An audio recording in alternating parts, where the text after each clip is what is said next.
justice and peace and equality. Game Changers Media Network, Game Changers Magazine, Voices of the Village podcast. And we are back with the all-new episode with Pastor Ferrell Malone.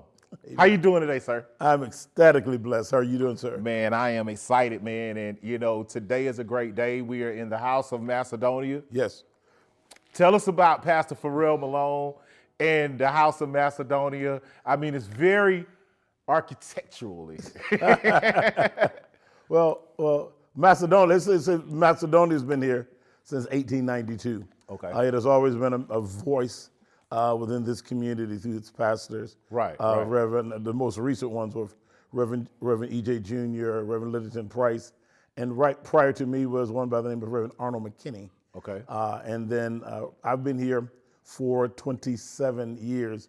Waycross is my home. I was born and raised in this census tract. And of course, my background goes back to Greater St. Paul and St. John Bishop Baptist Church, where I was licensed and ordained. But I was raised in this community. My father, the Reverend J.S. Malone, John S. Malone Jr., was a major civil rights activist here. Back when Martin Luther King was here, we had the leader really at that point was Reverend C.E. Wells, who was the pastor of the African Methodist Greater Mount Zion AME Church. Right. And matter of fact, we have a picture of when Dr. Martin Luther King was here. Can you get that picture? A picture of when Reverend Dr. Martin Luther King was here in Waycross within 2 weeks before he was killed. And I can recall being there, and in the bottom area, right from the pulpit, that's where little boys were. And I was 5 or 6 years old at the time, and they had us down there right at the bottom of the pulpit. Oh, wow. But we remember Martin Luther King being here on March 23rd. And of course, he was killed on April 4th. So I was raised in the movement. Most of our African Americans in South Georgia, were like, I remember growing up with the likes of Mr. Buddy Hatcher, Mr. James Johnson, all of those. Oh yeah, James Johnson out of Jessup. Yes. Leslie Cogdale. The whole works. These boots on the ground. Oh yeah, this is a picture of Dr. Martin Luther King here in Waycross. Okay. Within 2 weeks of him being killed, they were doing the Poor People's Campaign. Wow. And he spoke from the pulpit of Greater Mount Zion, and I was down there at the bottom. Okay. Oh man. So tell us. So you can get a better shot. Yeah. Rural progressive Southeast Georgia is an interesting area. I think when people think of Georgia, they think of Atlanta. Yeah. They think of Unfortunately. Yeah. But it's a lot that goes on down here in these areas. And I remember you being very instrumental, boots on the ground in the Ahmaud Arbery case. Yes. And working against the district attorney. This district attorney failed to prosecute. Barnhill. The other Michaels. Right. He failed to prosecute these guys. Yes. Tell us how you and your organization played a role during that process. Well, one of the things that we were very concerned with is that you could literally see the injustice in the entire situation.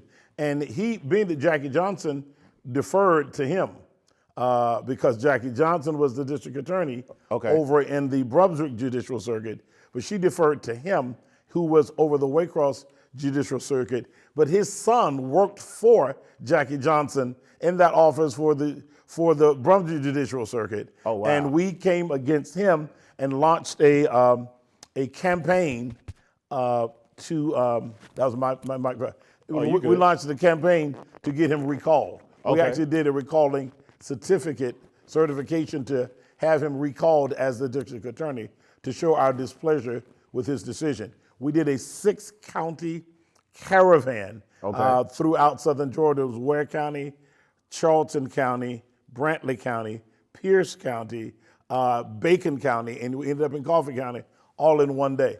Gerald Griggs and Charles Steele and others came down to, matter of fact, Ahmaud Arbery's mother was with us during the entire time so that we could fight the injustices that came on. Well, and I know during that time, I know in Atlanta, it's a black business everywhere. Yeah. You know, it's a black business everywhere. But we're talking about rural Southeast Georgia. Yes, sir. where everybody, the majority of African Americans are at work. Yes. It's not many black businesses. It's a lot of moms and pops, and they're growing. How did you guys mobilize from an economic standpoint to be able to withstand and cover 6 different counties? Because I mean, it's gas in the car. We just got on the road. Okay. we are boots on the ground. Okay. And we sent out the call. We are blessed to have that level of people who want to participate and trusted in what we were doing. The total injustice that was blatantly seen in the Ahmaud Arbery case activated folk to a point of responding.